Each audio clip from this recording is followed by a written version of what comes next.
എല്ലാ ഗ്യാസ് ട്രബിളിൻ്റെയും കാരണം ഇതാണ്.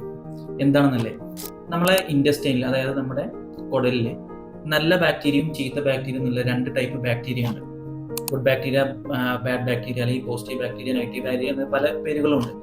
അതിൽ ചീത്ത ബാക്ടീരിയ കൂടുമ്പോഴാണ് ഇത് സംഭവിക്കുക, നമുക്ക് ഗ്യാസ് ട്രബിളിന്റെ ബുദ്ധിമുട്ട് കൂടുതലായിട്ട് ഉണ്ടാവുക. അതെങ്ങനെയാന്ന് വെച്ച് കഴിഞ്ഞാൽ, നമ്മൾ കഴിക്കുന്ന കാർബോഹൈഡ്രേറ്റ് ആയിട്ടുള്ള ഫുഡുകൾ, അതായത് പഞ്ചസാര, ചോറ്, ഇതൊക്കെ അമിതമായിട്ട് കഴിച്ചു കഴിയുമ്പോൾ ഈ ചീത്ത ബാക്ടീരിയ ഇത് അബ്സോർബ് ചെയ്തിട്ട് അവിടെ കിടന്ന് ഫെർമെന്റ് ചെയ്യും. എന്നിട്ട് അവരാണ് എന്ത് ചെയ്യുന്നത്, ഗ്യാസ് പ്രൊഡക്ഷൻ കൂട്ടുന്നത്.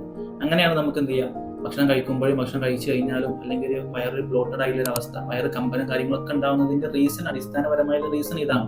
ഇത് ഓവർകം ചെയ്യാൻ വേണ്ടിയിട്ട്, ഇത് മാറ്റിയെടുക്കാൻ വേണ്ടിയിട്ട് എന്താ നമ്മൾ ചെയ്യേണ്ടത്, അവിടെ നല്ല ബാക്ടീരിയന്റെ ഗ്രോത്ത് കൂട്ടണം. ആ നല്ല ബാക്ടീരിയയുടെ ഗ്രോത്ത് കൂട്ടണം എന്നുണ്ടെങ്കിൽ നമ്മൾ ഡയറ്റ് നന്നായിട്ട് എന്ത് ചെയ്യുക, ശ്രദ്ധിക്കണം. അല്ലാതെ ഗ്യാസിന് പോയിട്ട് കുറെ മരുന്ന് വാങ്ങി കഴിച്ചതുകൊണ്ട് ഈ രോഗം മാറില്ല. ഇതിന്റെ റീസൺ എന്ന് പറയുന്നത് നമ്മളെ നല്ല ബാക്ടീരിയന്റെ അളവ് കുറവുള്ളതാണ്. അപ്പൊ ഭക്ഷണം കഴിച്ചിട്ട് ഈ നല്ല ബാക്ടീരിയ കൂട്ടുക. ഓക്കെ.